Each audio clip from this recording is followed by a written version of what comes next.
أشهد أن لا إله إلا الله وحده لا شريك له وأشهد أن محمدا عبده ورسوله أما بعد فأعوذ بالله من الشيطان الرجيم بسم الله الرحمن الرحيم الحمد لله رب العالمين الرحمن الرحيم مالك يوم الدين إياك نعبد وإياك نستعين اهدنا الصراط المستقيم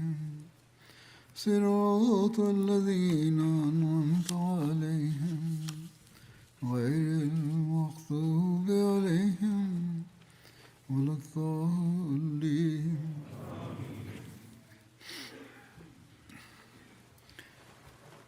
गुज़श्ता खुतबे में கடந்த ஹுத்பாவில் பெருமானார் ஸல்லல்லாஹு அலைஹி வஸல்லம் அவர்களின் முன்மாதிரியான இறைநேசம் குறித்து சில விஷயங்கள் விவரிக்கப்பட்டன.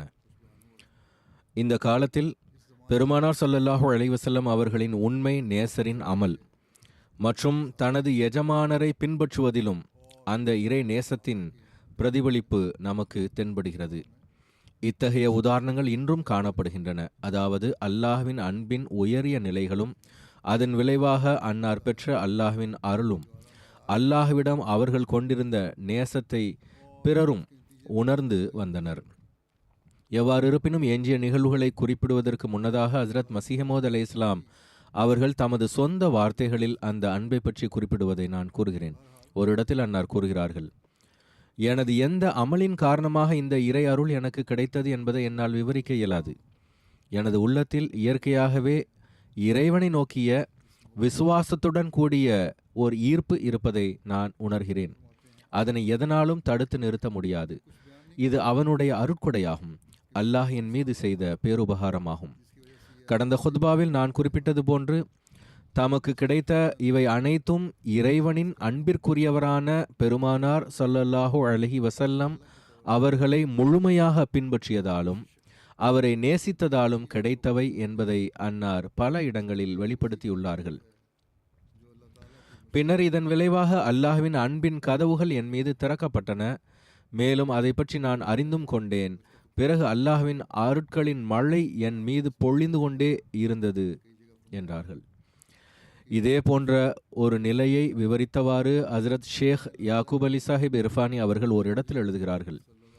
ஹஜ்ரத் மஸீஹ் மவ்ஊத் அலைஹிஸ்ஸலாம் அவர்கள் எழுதியுள்ளார்கள், அல் மசாஜிது மகானி வஸ்ஸாலிஹூன அஹ்வானி வஸிக்ருல்லாஹி மாலி வஹல்குல்லாஹி அயாலி.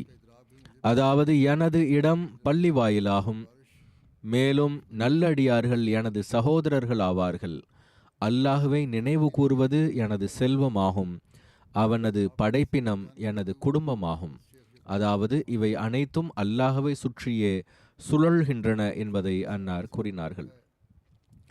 ஹஜ்ரத் மஸீஹ் மவ்ஊத் அலைஹிஸ்ஸலாம் அவர்கள் மற்றொரு இடத்தில் கூறுகிறார்கள், நாம் ஒவ்வொரு பொருளையும் அல்லாஹ்விற்காகவே நேசிக்கிறோம். மனைவி மக்களாக இருந்தாலும் சரி, நண்பர்களாக இருந்தாலும் சரி, அவர்கள் அனைவருடனான நமது தொடர்பு அல்லாஹ்விற்காகவே ஆகும். இதுதான் அல்லாஹ் வழங்கிய போதனை. இதையே பெருமானார் ஸல்லல்லாஹு அலைஹி வஸல்லம் அவர்களும் பரப்புமாறு கூறினார்கள். இந்த காலத்தில் ஹஜ்ரத் நபிகள் நாயகம் ஸல்லல்லாஹு அலைஹி வஸல்லம் அவர்களை பின்பற்றிய ஹஜ்ரத் வாக்களிக்கப்பட்ட மஸீஹ் அலைஹிஸ்ஸலாம் அவர்களின் செயலின் மூலமாக இது அதிகமாக வெளிப்படுகின்றது. மஸீஹ் மவ்ஊத் அலைஹிஸ்ஸலாம் அவர்கள் ஒரு இடத்தில் கூறுகிறார்கள், உண்மையாளர்கள் சோதனைகளின் போதும் உறுதியாக இருக்கின்றார்கள். இறுதியில் இறைவன் நமக்கே உதவுவான் என்பதை அவர்கள் அறிகிறார்கள். அப்படிப்பட்ட நண்பர்களுக்காக நான் இறைவனுக்கு நன்றி செலுத்துகிறேன். ஒருவேளை ஒரு மனிதர் கூட என்னுடன் இல்லாவிட்டாலும், அனைவரும் என்னை விட்டுவிட்டு பிரிந்து சென்றாலும் எனக்கு எவ்வித அச்சமும் இல்லை. அல்லாஹ் என்னுடன் இருக்கிறான் என்பதை நான் அறிவேன். நான் நசுக்கப்பட்டு துகள்களாக மாற்றப்பட்டாலும், எல்லா பக்கங்களிலிருந்தும் துன்புறுத்தல்களையும் வசவுகளையும் சாபத்தை சந்தித்தாலும் இறுதியில் நானே வெற்றி பெறுவேன். என்னை எவரும் அறியாமல் இருக்கலாம், ஆனால் என்னுடன் இருப்பவன் இறைவன் ஒருபோதும் என்னை வீணாக்க மாட்டான். எதிரிகளின் முயற்சிகள் வீணானவை, பொறாமைப்படுகிறவர்களின் திட்டங்கள் பலிக்காது. அறிவற்றவர்களே, எனக்கு முன் எந்த உண்மையாளர் அழிந்து போனார் நான் அழிவதற்கு? எந்த உண்மை விசுவாசிய இறைவன் இழிவுடன் அழித்தான் என்னை அவன் அழிப்பதற்கு? நிச்சயமாக நினைவில் கொள்ளுங்கள், நன்கு காது கொடுத்து கேளுங்கள். என் ஆன்மா அழியக்கூடிய ஆன்மா அல்ல. தோல்வி என்பது எனக்கு இல்லை. எனக்கு எப்படிப்பட்ட தைரியமும் உண்மையும் வழங்கப்பட்டுள்ளது என்றால் அதன் முன் மலைகளும் ஒன்றும் இல்லை. நான் எவரையும் பொருட்படுத்துவதில்லை.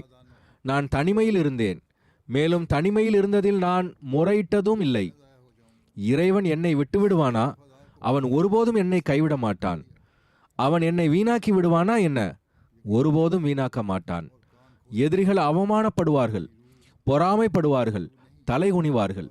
இறைவன் தனது அடியானுக்கு எல்லா மைதானங்களிலும் வெற்றியை தருவான். நான் அவனுடன் இருக்கிறேன், அவன் என்னுடன் இருக்கிறான். எதனாலும் எங்கள் பிணைப்பை உடைக்க முடியாது. அவனது கண்ணியத்தின் மீது ஆணையாக கூறுகிறேன், இந்த உலகத்திலும் மறுமையிலும் அவனது மார்க்கத்தின் மாண்பை நிலைநாட்டுவதை விடவும், அவனது கம்பீரம் ஒளிர்வதை விடவும், அவனது கை ஓங்குவதை விடவும் எனக்கு பிரியமானது வேறெதுவும் இல்லை. அவனது அருளால் ஒரு சோதனை அல்ல, கோடிக்கணக்கான சோதனைகள் வந்தாலும் நான் அஞ்ச மாட்டேன். சோதனை களங்களிலும் துயர காடுகளிலும் சகித்து கொள்ளும் வலிமை எனக்கு வழங்கப்பட்டுள்ளது.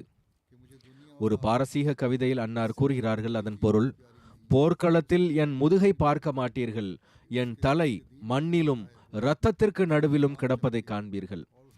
அன்னார் நமக்கு கூறுகிறார்கள், இறைவனின் அன்பில் இதுதான் என் நிலை. அன்னார் ஜமாத்திடம் கூறினார்கள், யாராவது என் அடிச்சுவடுகளை பின்பற்றி நடக்க விரும்பவில்லை என்றால் அவர்கள் இப்போதே விலகி செல்லட்டும். கஷ்டங்கள் வரும். இன்னும் என்னென்ன பயங்கரமான காடுகளையும் முட்களையும் நான் கடக்க வேண்டியுள்ளது என்பது எனக்கு தெரியாது. பின்னர் அன்னார் கூறுகிறார்கள், பூமி அதிர்ச்சிகளைக் கண்டு நாம் அஞ்சலாமா? இறைவனின் பாதையில் வரும் சோதனைகளைக் கண்டு நாம் நடுங்கலாமா? நம் அன்பிற்குரிய இறைவனின் எந்த சோதனையை விட்டும் நாம் விலக முடியுமா? ஒருபோதும் முடியாது. ஹஜ்ரத் மிர்சா பஷீர் அஹமத் சாஹிப் அவர்களின் ஓர் அறிவிப்பில் அன்னாரின் இறைவனுடனான அன்பு மற்றும் அவனுடைய மார்க்கத்திற்காக செய்யும் தியாகத்தின் உணர்வு குறித்து கூறுகிறார்கள். மௌலவி சர்வர் ஷா சாஹிப் அவர்கள் என்னிடம் கூறியது என்னவென்றால், அந்த நாட்களில் குர்தாஸ்பூரில் கரம்தீன் என்பவருடன் வழக்கு நடந்து கொண்டிருந்தது. மாஜிஸ்ட்ரேட் ஒரு தேதியை நிர்ணயித்திருந்தார். ஹஜ்ரத் மசீஹ் அலை இஸ்லாம் அவர்கள் காதியானில் இருந்தார்கள். வழக்கிற்கு தேவையான சில சான்றுகளை தயார் செய்யும்படி என்னை தேதிக்கு 2 நாட்களுக்கு முன்பே குர்தாஸ்பூர் அனுப்பினார்கள். ஏனென்றால் அடுத்த அமர்வில் சான்று முன்வைக்க வேண்டியிருந்தது. என்னுடன் ஷேக் ஹாமித் அலி மற்றும் சமையல்காரர் அப்துல் ரஹீம் ஆகியோரையும் குர்தாஸ்பூர் அனுப்பினார்கள். நாங்கள் குர்தாஸ்பூர் சென்றடைந்த போது அங்கிருந்த டாக்டர் முகமது இஸ்மாயில் கான் அவர்களை அழைத்தோம். டாக்டர் சாஹிப் அந்நேரத்தில் வீட்டின் மேல் மாடியில் தங்கியிருந்தார்கள்.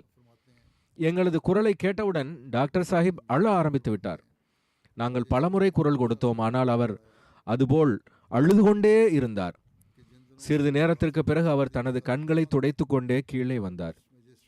நாங்கள் இதற்கான காரணத்தை கேட்டபோது தன்னிடம் முகமது ஹுசைன் வந்திருந்ததாக கூறினார். அவர் நீதிமன்றத்தில் ஒரு குமாஸ்தாவாக இருந்தார், ஆனால் அவர் ஒரு அஹ்மதி அல்லாதவர். மோலை சாஹிப் கூறுகையில், முகமது ஹுசைன் என்பவர் குர்தாஸ்பூர் நீதிமன்றத்தில் ஒரு எழுத்தராக பணியாற்றி வந்தார் என்றும் அவர் இந்த இயக்கத்திற்கு ஜமாத்திற்கு கடும் எதிர்ப்பாளராக இருந்தார் என்றும் குறிப்பிட்டார். அவர் மௌலவி முகமது ஹுசைன் பட்டாலவின் நெருங்கிய நண்பர்களில் ஒருவரும் ஆவார். டாக்டர் சாஹிப் கீழே வந்தபோது முகமது ஹுசைன் குமாஸ்தா தன்னிடம் வந்ததாகவும் அவர் தற்போது ஆரிய சமாஜத்தினர் ஒரு கூட்டத்தை நடத்தியதாகவும் கூறினார். சில ஆரிய நண்பர்கள் அவரை அந்த கூட்டத்திற்கு அழைத்து சென்றுள்ளனர். கூட்டத்தின் நடவடிக்கைகள் முடிந்த பிறகு நிர்வாகம் ஒரு அறிவிப்பு கொடுத்தது. அதாவது, இப்போது பொதுவான நடவடிக்கைகள் முடிந்துவிட்டன, பொதுமக்கள் செல்லலாம், நாங்கள் இப்போது சில தனிப்பட்ட விஷயங்களை பேச வேண்டும் என்றனர். எனவே மற்றவர்கள் அனைவரும் எழுந்து சென்று விட்டனர். நானும் செல்ல தொடங்கினேன். ஆனால் எனது ஆரிய நண்பர் நீங்களும் ஒரு ஓரமாக அமர்ந்து கொள்ளுங்கள் அல்லது வெளியே காத்திருங்கள் என்றார். எனவே நான் ஒரு பக்கமாக அமர்ந்து கொண்டேன். முகமது ஹுசைன் ஒரு அஹ்மதி அல்லாதவர் என்பது குறிப்பிடத்தக்கது. பிறகு ஆரியர்களில் ஒருவர் எழுந்து மேஜிஸ்ட்ரேட்டிடம் மிர்சா சாஹிப்பின் பெயரை சொல்லி, இந்த நபர் நமது பரம எதிரி, நமது தலைவர் லேக்ராமின் கொலையாளி என்று கூறினார். இப்போது அவர் உங்கள் கையில் ஒரு வேட்டையாக சிக்கியுள்ளார். ஒட்டுமொத்த சமூகத்தின் பார்வையும் உங்கள் மீதுதான் உள்ளது. இந்த வேட்டையை நீங்கள் நழுவ விட்டால் நீங்கள் சமூகத்தின் துரோகியாக கருதப்படுவீர்கள். அந்த நபர் இவ்வாறு உணர்ச்சிகரமாக பேசியதும் மாஜிஸ்ட்ரேட்டிடம் ஒரு மாற்றத்தை காண முடிந்தது. மாஜிஸ்ட்ரேட் பதிலளிக்கையில், மிர்சா சாஹிப் மட்டுமல்ல, இந்த வழக்கில் அவருடன் இருக்கும் அவரது சகாக்கள் மற்றும் சாட்சிகள் அனைவரையும் நான் நரகத்திற்கு அனுப்புவேன் என்பதுதான் எனது எண்ணமாக இருந்தது. ஆனால் இந்த வழக்கு எவ்வளவு சாதுரியமாக நடத்தப்படுகிறது என்றால் அதில் தலையிட எங்கும் வாய்ப்பே இல்லை. இருப்பினும் இப்போது நான் உறுதியளிக்கிறேன், முதல் விசாரணையிலேயே அவரை நீதிமன்ற நடவடிக்கையின் கீழ் கொண்டு வருவேன் என்றார். மௌலை சாஹிப் கூறுகையில், டாக்டர் சாஹிப் எங்களிடம் விளக்கிய போது, நீதிமன்ற நடவடிக்கையின் கீழ் கொண்டு வருவது என்பதன் பொருள் எங்களுக்கு புரியவில்லை. அதன் பொருள் என்னவென்றால், எந்த ஒரு மாஜிஸ்ட்ரேட்டுக்கும் வழக்கின் தொடக்கத்திலோ அல்லது விசாரணையின் போதோ குற்றம் சாட்டப்பட்டவரை பிணையின்றி சிறையில் அடைக்க அதிகாரம் உண்டு என்பதுதான். முகமது ஹுசைன் குமாஸ்தா கூறினார், டாக்டர் சாஹிப், நான் இந்த இயக்கத்திற்கு கடும் எதிரி என்பது உங்களுக்கு தெரியும். ஆனால் ஒரு மரியாதைக்குரிய குடும்பம் அவமானப்படுவதையும் அழிவதையும் என்னால் பார்க்க முடியாது. குறிப்பாக இந்துக்களின் கைகளால் அவர்கள் அவமானப்படுவதை என்னால் சகிக்க முடியாது. மிர்சா சாஹிப்பின் குடும்பம் இந்த மாவட்டத்தில் மிகவும் மரியாதைக்குரியது என்பதை நான் அறிவேன் என்றார். கூறினார், எனவே நான் உங்களுக்கு இந்த தகவலை தெரிவித்துள்ளேன். நீங்கள் இதற்கு ஏதாவது ஏற்பாடு செய்யுங்கள். அவர் 2 ஆலோசனைகளையும் வழங்கினார். ஒன்று, இந்த வழக்கை இங்கிருந்து மாற்ற முயற்சி செய்ய வேண்டும். இரண்டாவது, மிர்சா சாஹிப் அடுத்த விசாரணையில் நீதிமன்றத்திற்கு வராமல் இருக்க மருத்துவ சான்றிதழை சமர்ப்பிக்க வேண்டும். டாக்டர் சாஹிப் இந்த சம்பவத்தை விவரித்த போது நாங்கள் அனைவரும் மிகுந்த அச்சமடைந்தோம். உடனடியாக ஒரு நபரை காதியானுக்கு அனுப்பி ஹஜ்ரத் சாஹிப்பிற்கு இந்த விவரங்களை தெரிவிக்க முடிவு செய்தோம். அப்போது இரவு நேரமாகிவிட்டது. நாங்கள் ஒரு வாகனம் அல்லது குதிரை வண்டியை தேடினோம். பல வண்டிகள் அங்கு இருந்தன. ஆனால் எதிர்ப்பு எந்த அளவுக்கு இருந்ததென்றால் எந்த ஒரு குதிரை வண்டிக்காரரும் வரவில்லை. எவருமே வர தயாராக இல்லை. அனைவரும் மறுத்தனர்.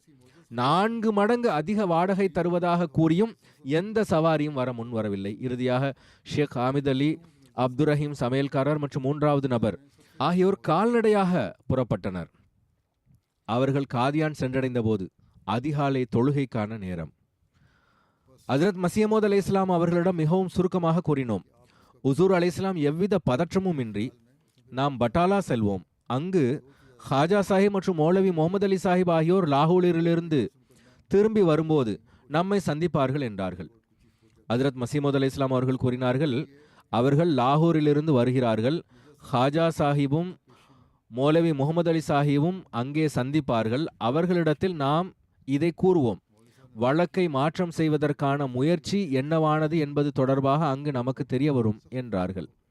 மாஜிஸ்ட்ரேட் ஒரு தரப்பாக இருப்பதை உணர்ந்து கொண்ட நம்முடைய வழக்கறிஞர்கள் முன்கூட்டியே வேறு நீதிமன்றத்திற்கு வழக்கை மாற்றுவதற்கு சீஃப் கோர்ட்டில் விண்ணப்பம் கொடுத்திருந்தார்கள். அதன்படி உசூர் அலைஹிஸ்ஸலாம் அவர்கள் பட்டாலா வந்தடைந்தார்கள். மௌலவி முகமது அலி சாஹிப் மற்றும் ஹாஜா சாஹிப் ஆகியோரும் அங்கு வந்தனர். வழக்கை இடமாற்றம் செய்யும் முயற்சி வெற்றி பெறவில்லை என்ற செய்தியை அவர்கள் வழங்கினர்.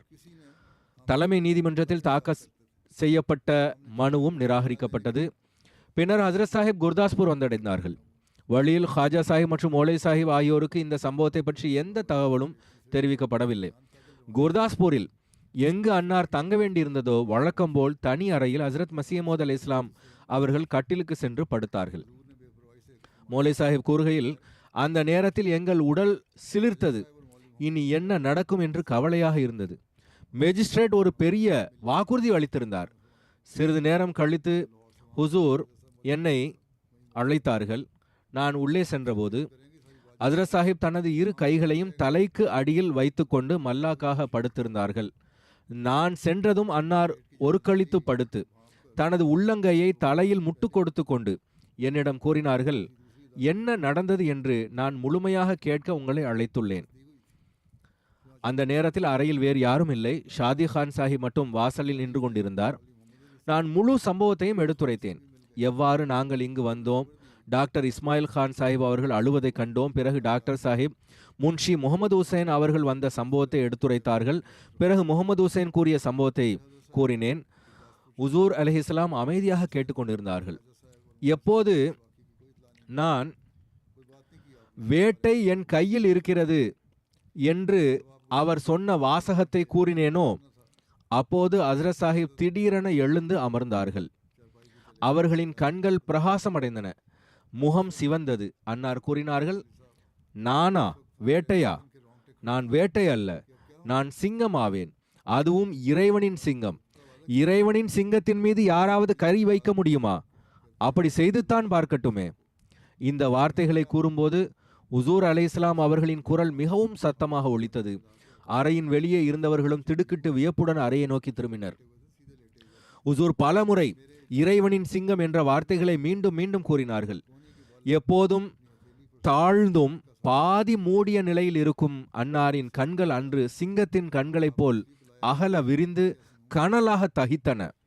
அவர்களின் முகம் மிகவும் சிவந்திருந்ததால் என்னால் நேருக்கு நேர் பார்க்க முடியவில்லை. பிறகு அன்னார் என்னிடம் கேட்டார்கள், நான் என்ன செய்ய வேண்டும்? நான் பேசி முடித்தபோது அன்னார் கூறினார்கள், நான் இறைவனுக்கு முன்னால் என்னையே சமர்ப்பித்து விட்டேன். உமது மார்க்கத்திற்காக என் கைகளிலும் கால்களிலும் விலங்குகளை ஏற்க நான் தயார். அதாவது கை விலங்குகள் போடப்பட்டால் எனக்கு கவலை இல்லை. ஆனால் இறைவன் என்ன கூறுகிறான் என்றால், நிச்சயமாக அல்லாஹ் கூறுகிறான், நான் உன்னை இழிவிலிருந்து பாதுகாப்பேன், உன்னை கண்ணியத்துடன் விடுவிப்பேன். பிறகு அன்னார் இறை நேசத்தை பற்றி உரை நிகழ்த்த தொடங்கினார்கள். சுமார் அரை மணி நேரம் அன்னார் இறைநேசம் குறித்து மிகுந்த ஆர்வத்துடன் உரையாற்றி கொண்டிருந்தார்கள்.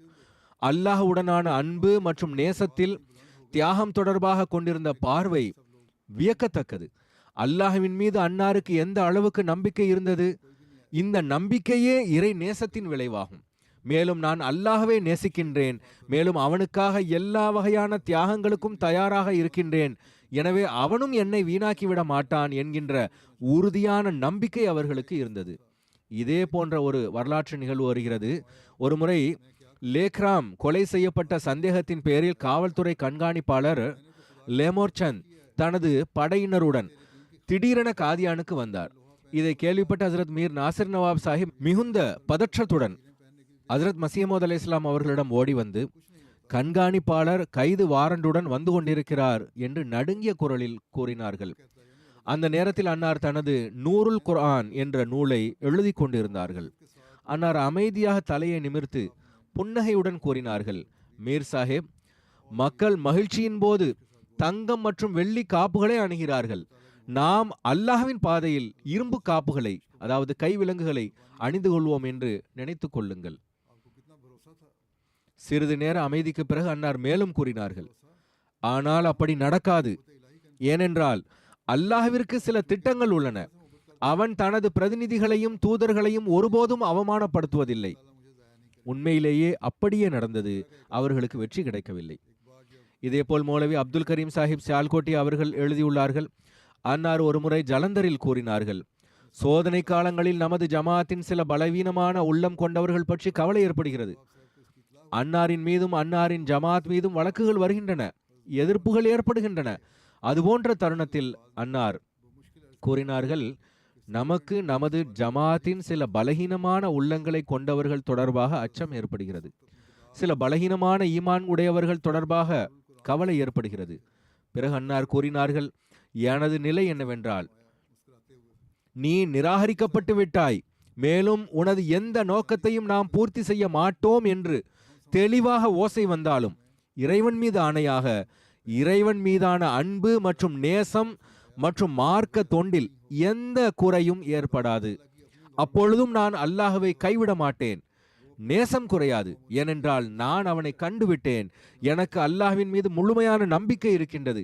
எனது அன்பில் எவ்வித குறையும் இருக்காது, என்ன ஆனாலும் சரியே என்றார்கள். இதே போன்று நவாப் முபாரக்கா பேகம் அவர்கள் அறிவிக்கின்றார்கள், கூறுகிறார்கள், எல்லாவற்றுக்கும் அதிகமாக நேசத்திற்குரியவனான அந்த இறைவனின் அன்பு அன்னாரின் உடல் மற்றும் ஆன்மாவின் ஒவ்வொரு அணுவிலும் அலையடித்துக் கொண்டிருந்தது. அன்னாரினுடைய ஒவ்வொரு சொல்லிலும் செயலிலும் அது எந்நேரமும் வெளிப்பட்டு வந்தது. நான் தொழுகை இல்லாத நேரங்களிலும் கூட அன்னாரை தனது இறைவனை துடிதுடித்து அழைக்க கண்டுள்ளேன். தொழுகை நேரத்தில் மட்டுமல்ல, மாறாக சாதாரண நேரங்களிலும் கூட துடிதுடித்து துவா செய்வதை பார்த்துள்ளேன். எனது நேசத்திற்குரிய அல்லாஹ்வே, எனது நேசத்திற்குரிய அல்லாஹ்வே, எனது நேசத்திற்குரிய அல்லாஹ்வே என்று அன்னார் கூறுவார்கள். அவர்கள் கூறுகிறார்கள், நான் இப்பொழுதும் கூட அதை கேட்கிறேன். என்னுடைய காதுகளில் அந்த குரல்கள் ஒலித்து கொண்டிருக்கிறது. அன்னார் கண்ணீர் வடிப்பதை காண்கிறேன். இந்த காட்சியின் என் கண் முன்னால் இருக்கிறது. அவர்கள் அந்த தருணத்தின் ஒரு காட்சியை படம் பிடித்து கூறியுள்ளார்கள். அன்னார் தனது நேசத்திற்குரிய இறைவனுக்காக தன்மானம் கொண்ட ஒரு முன்னுதாரணத்தை, கண்கண்ட காட்சியை கூறுகிறார்கள். இது நான் கண்ட அன்னாரின் துவாவினுடைய நிலையாக இருந்தது. ஒரு சம்பவத்தையும் எடுத்துரைக்கிறேன். எழுதுகிறார்கள், அன்னார் அறையில் இருந்தார்கள். வெளியே செல்வதற்கு ஆயத்தமாக இருந்தார்கள். எங்கோ வெளியே செல்ல வேண்டியிருந்தது. நான் அன்னாருக்கு அருகில் இருந்தேன். எங்களுடைய பெரியம்மாவின் பணிப்பெண் அவர்களும் ஏறக்குறைய பெரியம்மாவோடு அகமதியாய் இருந்தார்கள். நல்லடக்கம் செய்யப்பட்டுள்ளார்கள். எங்களுடைய பெரியம்மாவின் பணிப்பெண் அவர்களும் ஏறக்குறைய பெரியம்மாவோடு சேர்ந்து அகமதியாய் ஆனார்கள். பைஷ்தி மக்பராவில் நல்லடக்கம் செய்யப்பட்டுள்ளார்கள். அவர்கள் ஹசரத் அம்மாஜான் அவர்களிடத்தில் வந்து ஹசரத் மசீமோத் அலைஹிஸ்ஸலாம் அவர்களின் உறவினரான மிர்சா இமாமுத்தீனுடைய வஃபாத்திற்கு வருத்தம் தெரிவித்துக் கொண்டிருந்தார்கள். அந்த பெண்ணினுடைய வாயில் பஞ்சாபி மொழியில் அவர் தொடர்பாக, அதாவது மிர்சா இமாமுத்தீன் தொடர்பாக அவர் நல்ல மனிதராக இருந்தார் என்று கூறியதும் ஹசரத் மசீமோத் அலைஹிஸ்ஸலாம் அவர்கள் அறையை விட்டு வெளியே வந்தார்கள். மேலும் அன்னாருடைய முகம் சிவந்து கொண்டிருந்தது. மேலும் அன்னார் தனது கைத்தடியை தரையில் அடித்து கூறினார்கள், துரதிர்ஷ்டமான பெண்மணியே, நீ எனது வீட்டில் எனது இறைவனின் எதிரியை புகழ்கின்றீரா? மிர்சா இமாமுத்தீன் இஸ்லாத்தை விட்டு வெளியேறியவராக இருந்தார். மேலும் அல்லாஹ்வை ஏளனம் செய்து வந்தார். எனவே அன்னாரின் வீட்டில் அமர்ந்து கொண்டு அவரை பற்றி பேசுவதை அன்னாரின் தன்மானம் பொறுத்து கொள்ளவில்லை.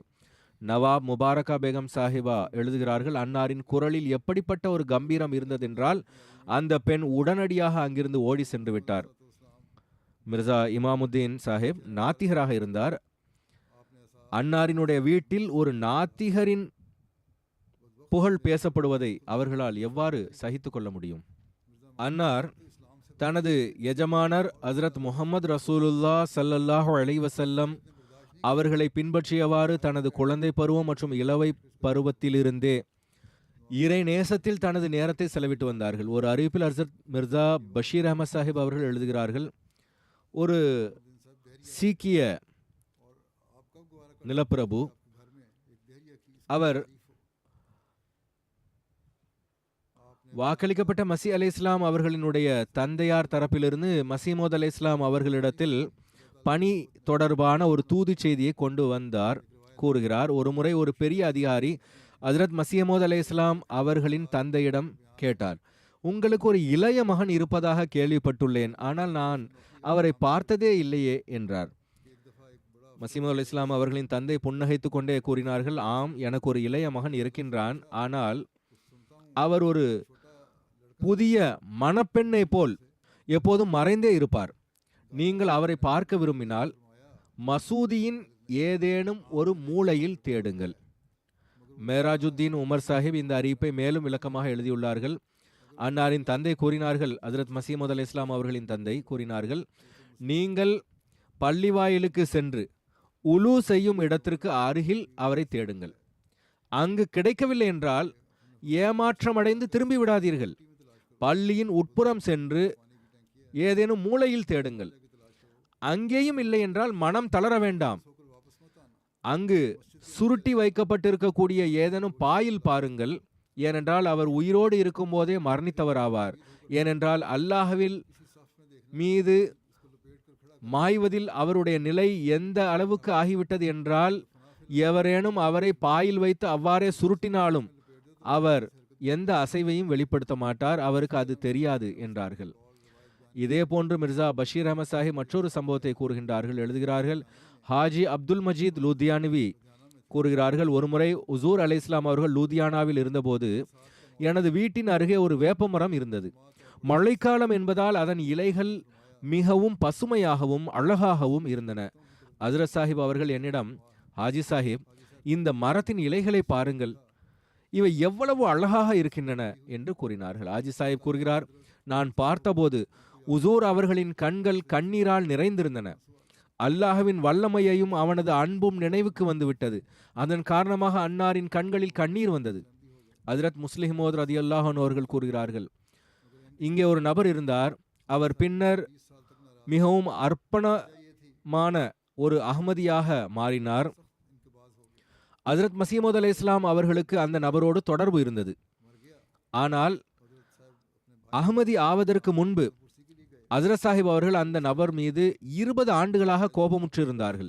அதற்கு காரணம், அந்த நபர் கூறிய ஒரு விஷயம் அன்னாருக்கு பிடிக்கவில்லை. அது அன்னாரது மனதில் ஒரு இறுக்கத்தை ஏற்படுத்தியது. அதாவது, அந்த நபரின் மகன் இறந்து போனான். ஹஜ்ரத் சாஹிப் அவர்கள் தனது சகோதரருடன் துக்கம் விசாரிப்பதற்காக சென்றார்கள். அங்குள்ள ஒரு வழக்கம் என்னவென்றால், நெருங்கிய உறவினர் யாராவது வந்தால் அவர்கள் ஒருவரை ஒருவர் கட்டிப்பிடித்து கொண்டு சத்தமாக அழுவார்கள்.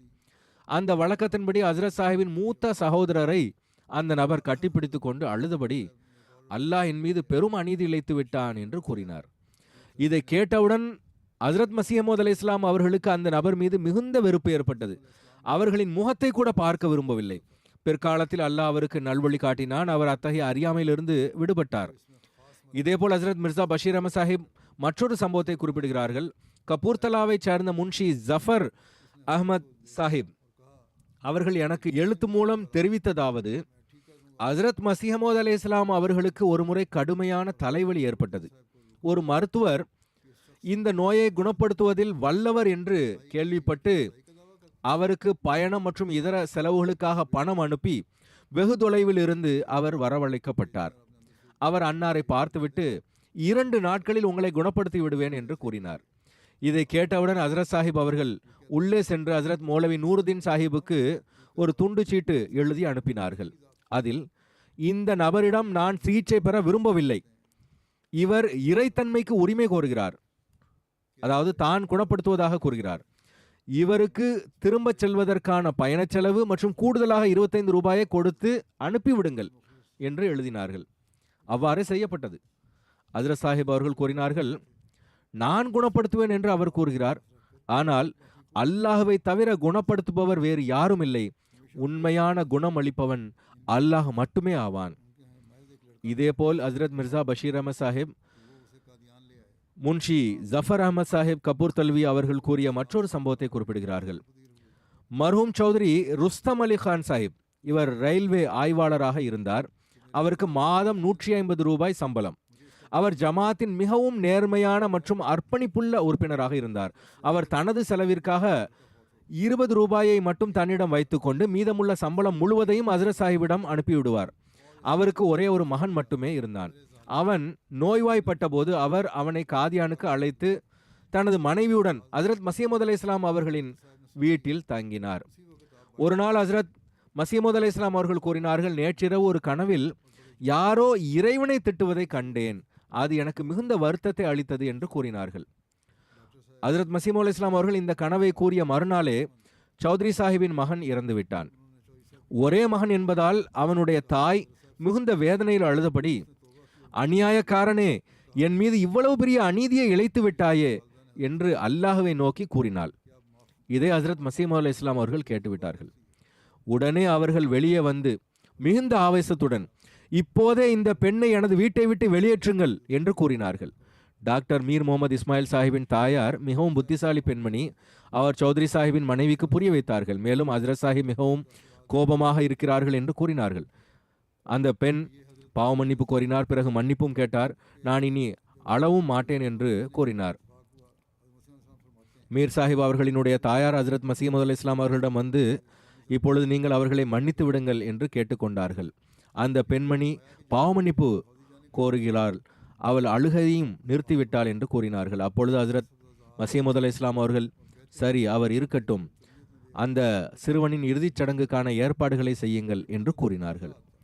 ஷேக் யாக்கூப் அலி சாஹிப் இரஃபானி அவர்கள் ஹஜ்ரத் மசீஹ் மவ்ஊத் அலைஹிஸ்ஸலாம் அவர்களின் வாழ்க்கை வரலாற்றை எழுதும்போது எழுதுகிறார்கள், ஹஜ்ரத் மசீஹ் மவ்ஊத் அலைஹிஸ்ஸலாம் அவர்களுக்கு எப்போது டல்ஹௌசி செல்லும் வாய்ப்பு கிடைத்தாலும், ஹஜ்ரத் மசீஹ் மவ்ஊத் அலைஹிஸ்ஸலாம் அவர்கள் தனது சொந்த வார்த்தைகளில் கூறியுள்ளார்கள், டல்ஹௌசிக்கு செல்லும் போது மலைகளின் பசுமையான பகுதிகள் மற்றும் ஓடும் நீரை பார்க்கும்போது தானாகவே இறைவனை துதிக்கும் உணர்வு உள்ளத்தில் பொங்கி எழும்.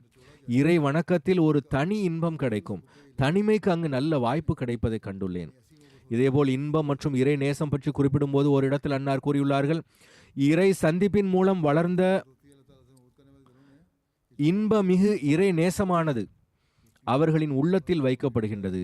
அவர்களை, அதாவது அல்லாஹ்வை நேசிக்க கூடியவர்களை துன்பங்களின் ஆட்டுரலில் அரைத்தாலும், அவர்களை கடுமையாக பிழிந்து எடுத்தாலும் இறை நேசம் எனும் சாரை தவிர வேறு எதுவும் வராது. அதாவது அல்லாஹ்வை நேசிப்பவர்களினுடைய உள்ளத்தில் எப்படிப்பட்ட நேசம் இருக்கிறது என்றால், அவர்களை ஆட்டுரலில் அரைத்தாலோ அல்லது கிரைண்டரில் வைத்து அரைத்தாலோ அவர்களை பிழிந்து எடுத்தாலோ அங்கு இறை நேசத்தை தவிர வேறு எதையும் காண முடியாது.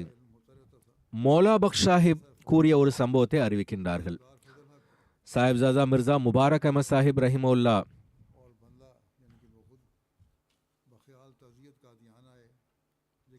சாஹிப்ஜாதா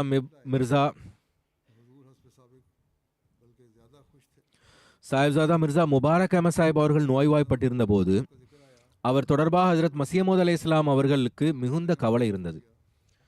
அவர் மரணமடைந்த போது சர்தார் ஃபசல் ஹக் சாஹிப் மற்றும் டாக்டர் இபாதுல்லா சாஹிப் போன்றவர்கள் அன்னாருக்கு ஆறுதல் கூற காதியான் வந்தனர். ஆனால் ஹஜ்ரத் மசீஹ் மவ்ஊத் அலைஹிஸ்ஸலாம் அவர்கள் மஸ்ஜிதுக்கு வந்தபோது வழக்கத்தை விட மிகவும் மகிழ்ச்சியாகவும் மலர்ச்சியாகவும் காணப்பட்டார்கள். அன்னாரின் மகனின் மரணம் குறித்த பேச்சு வந்தபோது உசூர் அலைஹிஸ்ஸலாம் அவர்கள் கூறினார்கள், முபாரக் அஹ்மத் மறைந்து விட்டான். எனது இறைவனின் விருப்பம் நிறைவேறிவிட்டது. இவர் பிறப்பதற்கு முன்பே இவர் இறைவனிடம் சீக்கிரம் சென்று விடுவார் என்று எனக்கு தெரிவிக்கப்பட்டிருந்தது. எனவே அல்லாஹ் அவனை அழைத்து கொண்டான். ஒரு முபாரக் அஹ்மத் அல்ல, 1000 முபாரக் அஹ்மதுகள் இறந்தாலும் சரி, ஆனால் எனது இறைவன் மகிழ்ச்சியாக இருக்க வேண்டும். அவனது விருப்பம் நிறைவேறியதில்தான் எனது மகிழ்ச்சி அடங்கியுள்ளது என்றார்கள். இந்த நிலையை கண்டு துக்கம் விசாரிப்பதற்காக சென்ற எங்களுக்கு துக்கம் விசாரிப்பதற்கான துணிச்சலே வரவில்லை. ஹஜ்ரத் நவாப் முபாரக்கா பேகம் சாஹிபா எழுதுகிறார்கள், அல்லாஹ்வின் மீது அவர்கள் கொண்டிருந்த உண்மையான நேசம் ஒவ்வொரு கணமும் தெரிந்தது. ஒருமுறை அவர்கள் அழுதபடி பிரார்த்தனை செய்வதை நான் கண்டேன். மிகுந்த வலியுடன் தனது நேசரை, அதாவது இறைவனை அழைத்து கொண்டிருந்தார்கள். என் அன்பான அல்லாஹ்வே, எனது அன்பான அல்லாஹ்வே என்ற வார்த்தைகள் அவர்கள் நாவில் மீண்டும் மீண்டும் வந்து கொண்டிருந்தன. இது நான் நேரில் கண்ட காட்சி. அவர்கள் முஹம்மது நபி ஸல்லல்லாஹு அலைஹி வஸல்லம் அவர்களின் மீது உண்மையான நேசம் கொண்டிருந்தார்கள். அவர்களின் முகம் அந்த இறை நேசத்தின் ஒளியால் பிரகாசித்தது. அன்னாரின் நாவிலிருந்து அந்த ஒளியின் நீரூற்றையை பீரிட்டு கொண்டிருந்தது. ஆனால் குருடர்களால் காண இயலவில்லை. லூதியானாவைச் சேர்ந்த பிரசித்தி பெற்ற சூஃபி சான்றோர் ஹஜ்ரத் முன்ஷி அஹ்மத் ஜான் சாஹிப் அவர்கள் ஹஜ்ஜுக்கு செல்ல இருந்தபோது ஹஜ்ரத் மசீஹ் மவ்ஊத் அலைஹிஸ்ஸலாம் அவர் ஹஜ்ஜுக்கு செல்வதற்கு முன்பு அவருக்கு ஒரு கடிதம் எழுதினார்கள். அதில் எழுதுகிறார்கள், இந்த எளியவனின் ஓர் எளிய விண்ணப்பத்தை நினைவில் வைத்துக் கொள்ளுங்கள். தாங்கள் அல்லாஹ்வின் அருளால் பைத்துல்லாவை தரிசிக்கும் போது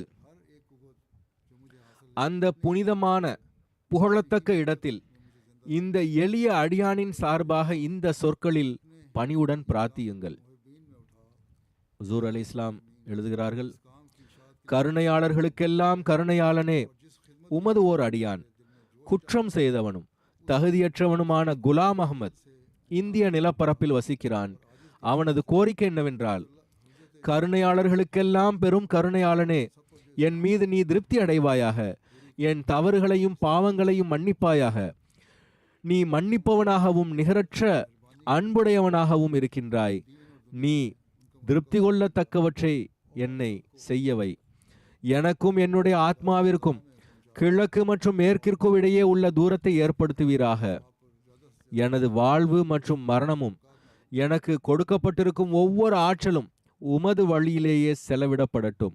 உமது அன்பிலேயே என்னை வாழவை, உமது அன்பிலேயே என்னை மரணிக்கச் செய். உமது முழுமையான நேசர்களுடனேயே என்னை எழுப்புவாயாக. கருணையாளர்களுக்கெல்லாம் பெரும் கருணையாளனே, எந்த பணிக்காக நீ என்னை நியமித்தாயோ, எந்த சேவைக்காக என் இதயத்தில் ஆர்வத்தை ஏற்படுத்தினாயோ, அதை உமது அருளால் முழுமை பெறச் செய்வாயாக. இந்த அடியானின் கைகளால் இஸ்லாத்திற்கு எதிரானவர்கள் மற்றும் இஸ்லாத்தின் அழகை பற்றி அறியாமல் இருப்பவர்களுக்கு அத்தாட்சியை முழுமைப்படுத்துவாயாக.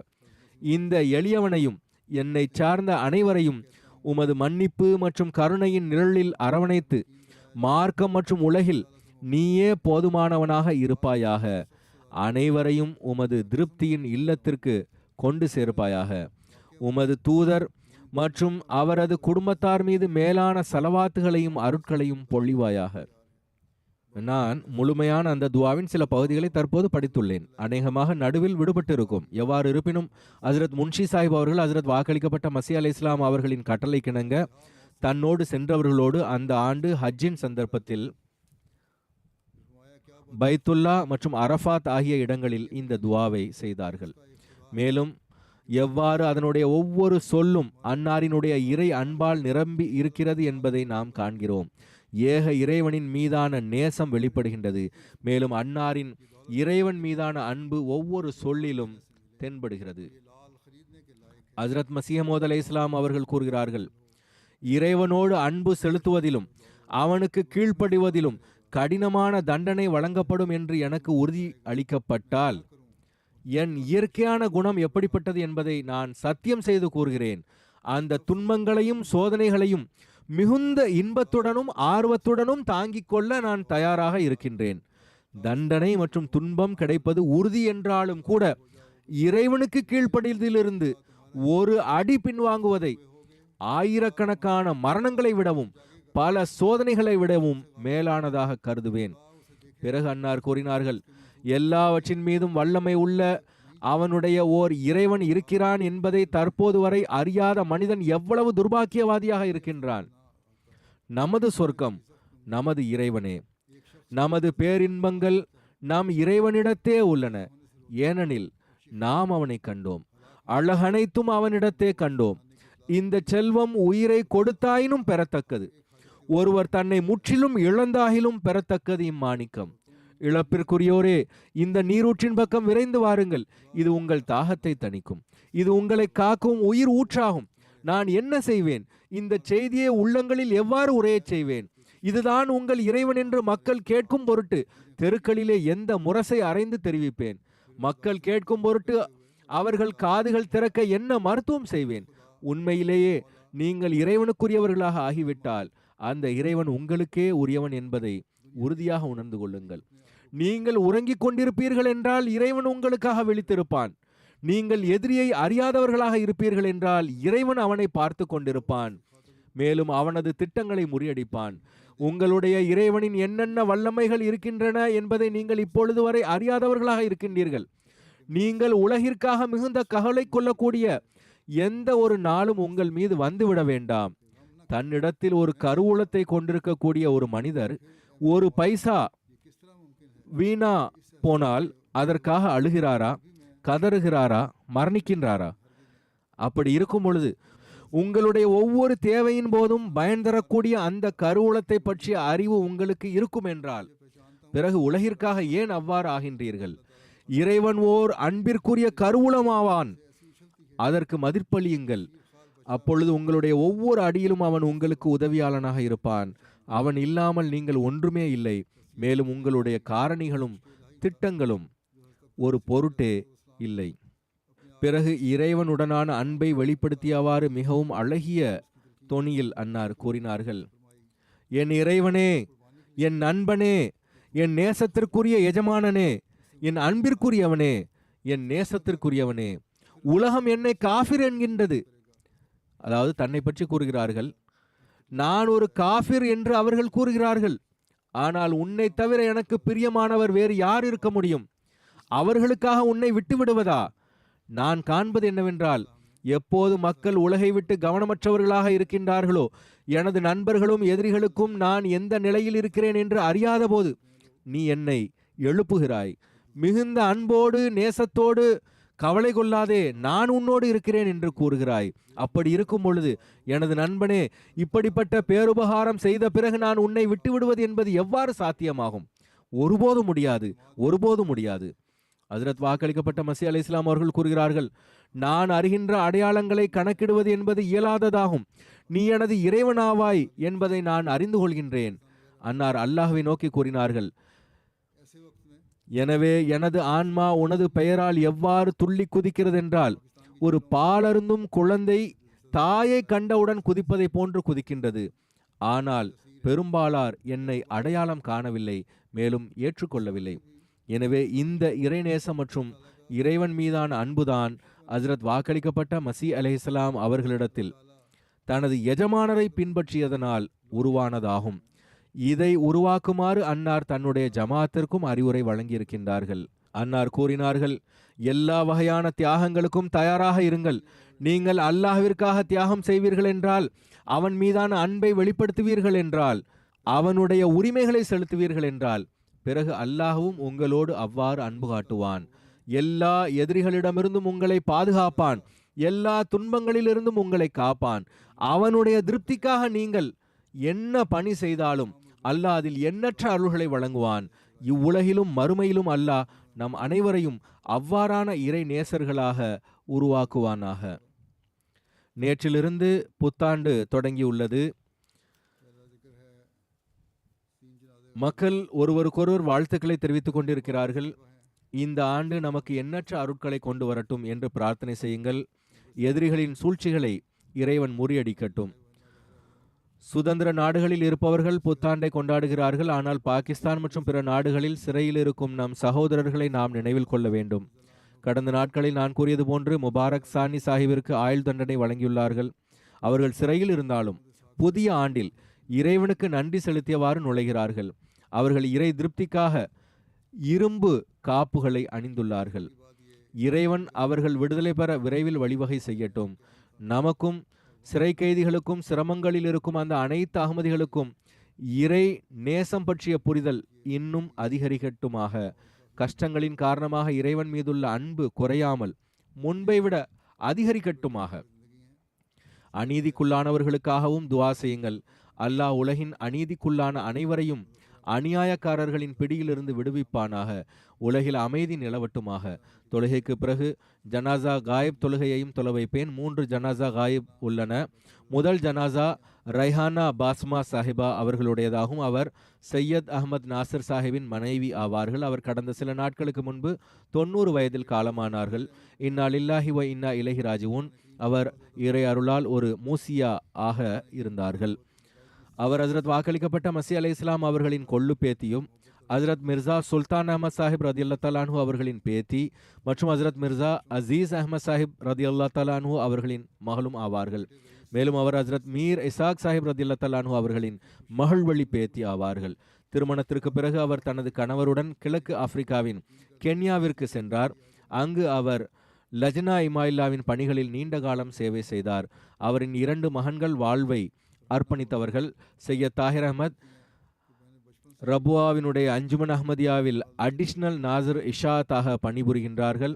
சையத் முசஃபர் அஹமத் வக்ஃபே ஜிந்தகி நசாம ஜாய்தாதில் பணியாற்றுகிறார். அனீஸ் அஹமத் ஒரு மகனாவார். மஹல் ஃபர்ஹானா சாஹிபா மிர்சா கலீம் அஹமத் சாஹிபின் மனைவி, மேலும் மிர்சா வசீம் அஹமத் சாஹிபின் மருமகள் ஆவார்கள்.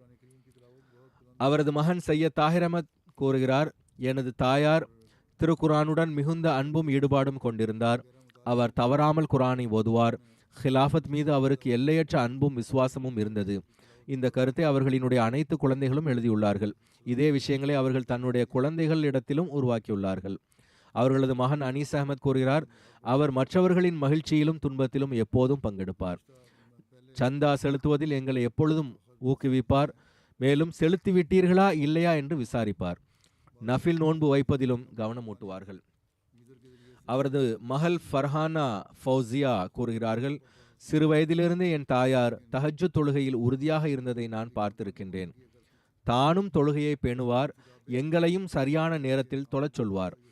திருக்குரானை திரும்ப திரும்ப ஓதியதால் அவருக்கு பல நீண்ட சூறாக்கள் மனப்பாடமாக தெரியும். திருக்குரானை உரத்த குரலில் ஓதுமாறு அறிவுறுத்துவார்கள். நாங்கள் ஓதும்போது ஏதேனும் தவறு செய்தால் அவர் தூரத்தில் அமர்ந்திருந்தாலும் அதை சரியாக கண்டுபிடித்து திருத்துவார்கள். விருந்தோமல்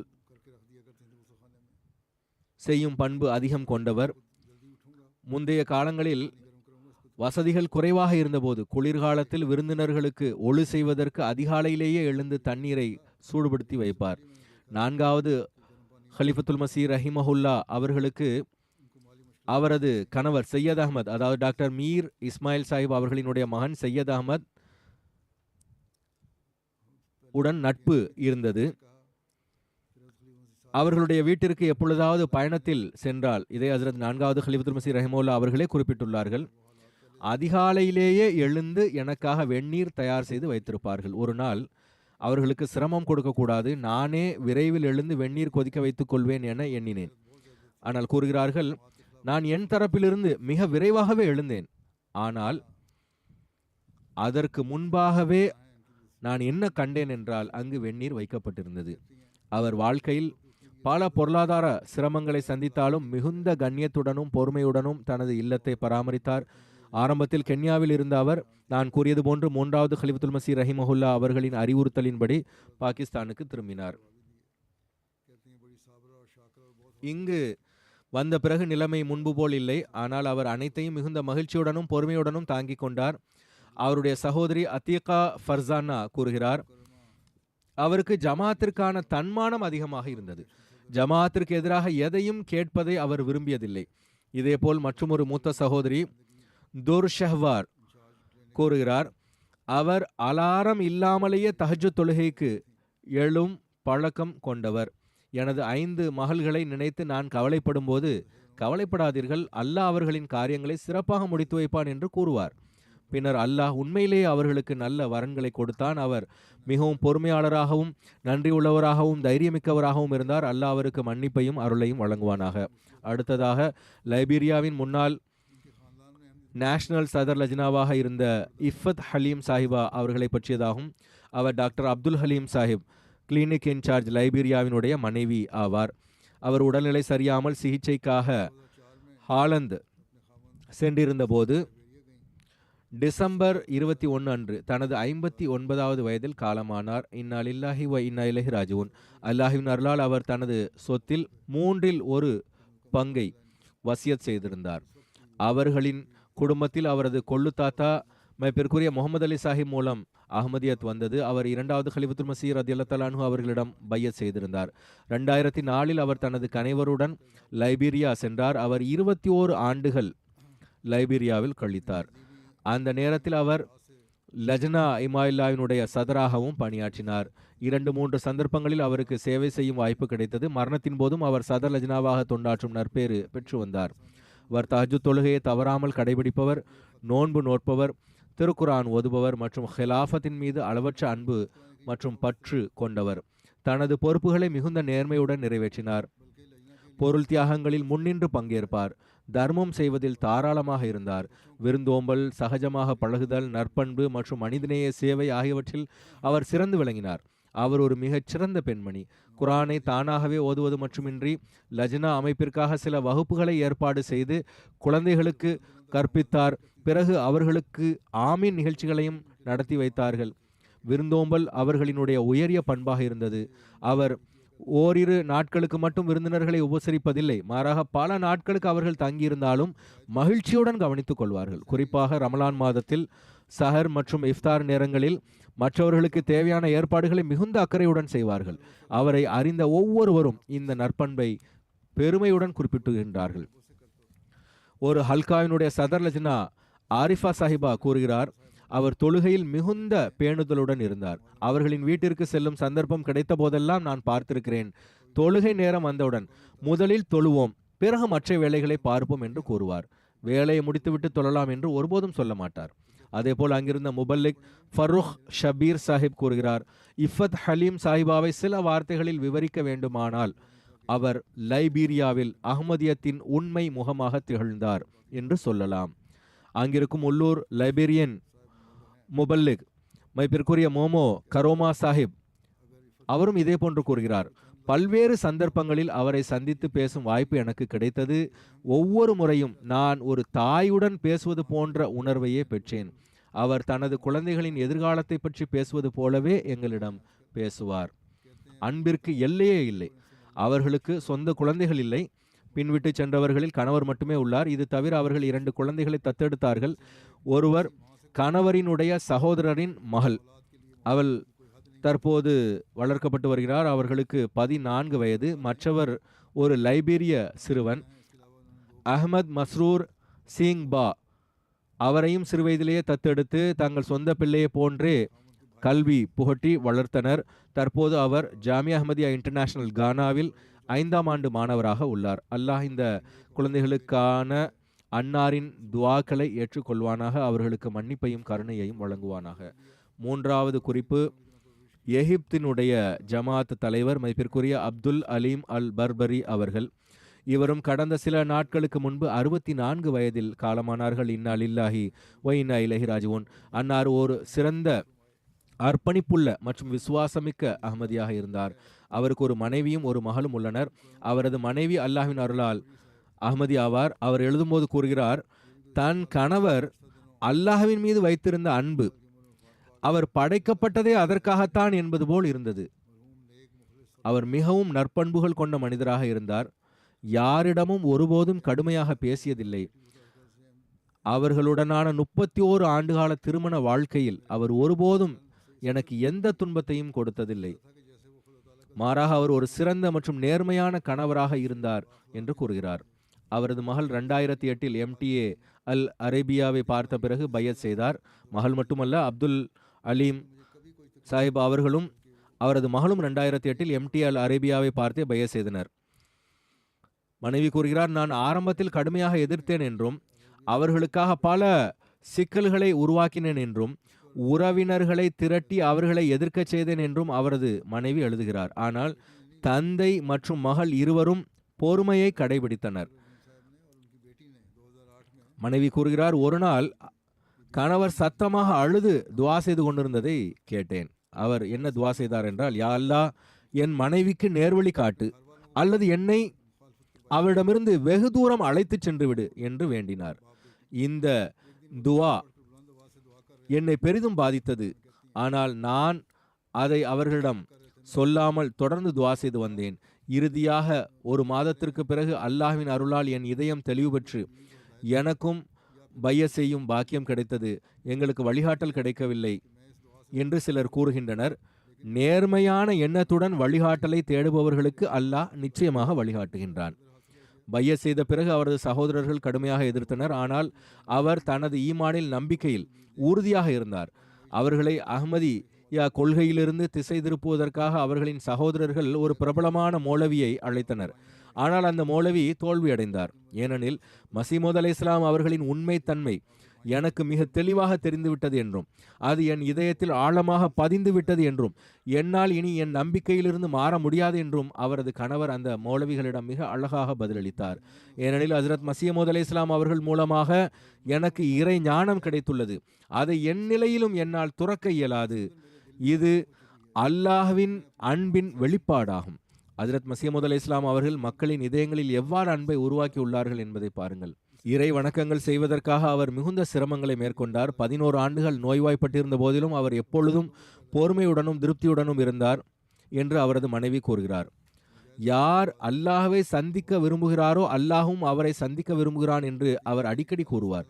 மரணத்தின் கடைசி நாட்களிலும் அவர் நாவிலிருந்து அல்லாஹ் என்ற வார்த்தைகளே வந்தன. எகிப்து ஜமாத்தினுடைய தலைவர் கூறுகிறார், அவரிடம் ஜமாத் மற்றும் ஹிலாஃபத் மீது எப்போதும் மிகுந்த அன்பிருப்பதை கண்டேன்.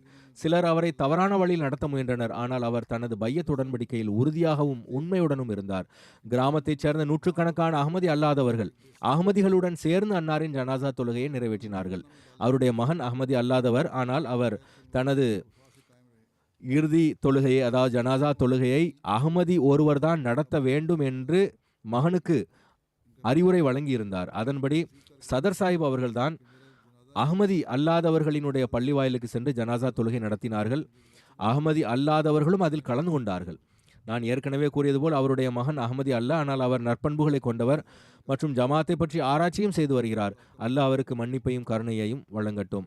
தாஹிர் நதீம் சாஹிப் அவர்களும் இவரை பற்றி எழுதியுள்ளார்கள். சில ஆண்டுகளுக்கு முன்பு அவர்கள் எகிப்திற்கு சென்றபோது அங்கு இவர்களை சந்தித்ததாக கூறுகிறார்கள். தாஹிர் நதீம் சாஹிப் அவர்கள் ஒரு சம்பவத்தை கூறுகிறார்கள். அவர் தனது மனைவியின் பையத்தை பற்றி சொன்னார். கூறுகிறார், ஹஜ்ரத் மசீமது அலை இஸ்லாம் அவர்கள் மீதான எனது நம்பிக்கை ஆரம்பத்திலிருந்தே உறுதியாக இருந்தது. ஆனால் அல்லாஹ் எனது பிரார்த்தனையை ஏற்றுக்கொண்டு எனது மனைவியின் பையத் மூலம் எனது நம்பிக்கையை மேலும் பலப்படுத்தினான். ஏனென்றால் ஒரு காலத்தில் எனக்கு கடுமையாக எதிராக இருந்த என் மனைவி இப்போது என்னுடன் ஒவ்வொரு ஜமாத் கூட்டத்திற்கும் வருகிறார் என்பதை என்னால் கற்பனை கூட செய்ய முடியவில்லை. அவர் இப்பொழுது மிகுந்த மன மகிழ்ச்சியுடன் ஜமாத் பணிகளை செய்கிறார். சுத்தம் செய்தல், உணவு சமைத்தல் மற்றும் லஜ்னா பணிகளை செய்கின்றார் என்றார். அல்லாஹ் அவருடைய பிள்ளைகளுக்கும் மகளுக்கும் மனைவிக்கும் களப்பற்ற தன்மை மற்றும் விசுவாசத்தை மேன்மேலும் அதிகரிப்பானாக. அவருடைய மகனுக்கும் ஜமாத்தை ஏற்றுக்கொள்வதற்கான நல்வாய்ப்பை வழங்குவானாக. அவர்களுக்கு மன்னிப்பையும் கருணையையும் வழங்குவானாக.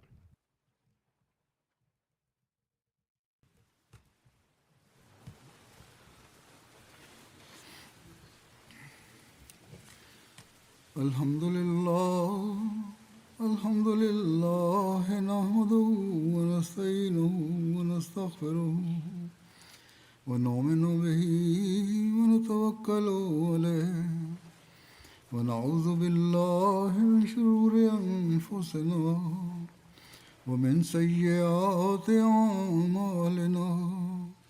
Man yahdihillahu fala mudilla lahu ومن يضلل فلا هادي له ونشهد أن لا إله إلا الله ونشهد أن محمدا عبده ورسوله.